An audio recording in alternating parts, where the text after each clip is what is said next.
গরিব ঘরে জন্ম নিয়েছি, মানুষ তো একটু অবহেলা করবেই। কেউ ইচ্ছে করে একা থাকতে চায় না, পরিস্থিতি মানুষকে একা থাকতে বাধ্য করে। যে অন্যকে ছেড়ে তোমার কাছে আসতে পারে, সে তোমাকে ছেড়েও অন্যের কাছে যেতে পারে। আমি কখনো তোমার কাছ থেকে দূরে সরে যাইনি, হঠাৎ করে তোমার অনেক মানুষ আপন হয়ে উঠেছে, তাদের মাঝে আমি হারিয়ে গিয়েছি। খুব বেশি ভালোবাসা চাইনি, শুধু একটু সম্মান ও যত্ন চেয়েছিলাম, তা তো পাইনি, পেয়েছি শত আঘাত। যন্ত্রণার মূল্য কত জানি না, কিন্তু আমার প্রিয়জনেরা আমাকে ফ্রিতে দিয়েছে। হৃদয়তে আছো তাই করছো অবহেলা, যখন আমি হারিয়ে যাব তখন কাঁদবে কি একবেলা। যাকে তুমি সবচেয়ে বেশি কাছের মনে করবে, সেই তোমাকে সবচেয়ে বেশি কষ্ট আর অবহেলা দিবে।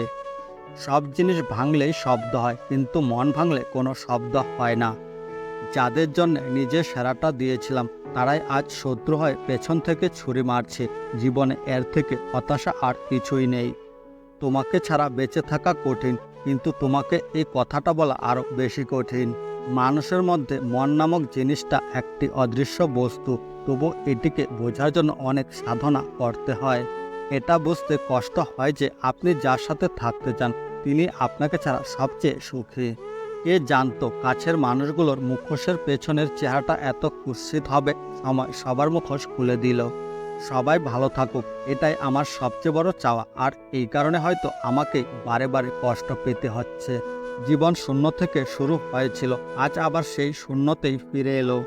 কষ্টের সময় সবাই আপনাকে মনে করলো, সুখের সময় কেউ আপনাকে কাছে ডাকবে না। যে কখনো কষ্ট করেনি, সে কখনো জানবেও না কষ্টের ফল কতটা মিষ্টি। বন্ধুরা, ভিডিওটি ভালো লাগলে আমার চ্যানেলটি সাবস্ক্রাইব করতে ভুলবে না।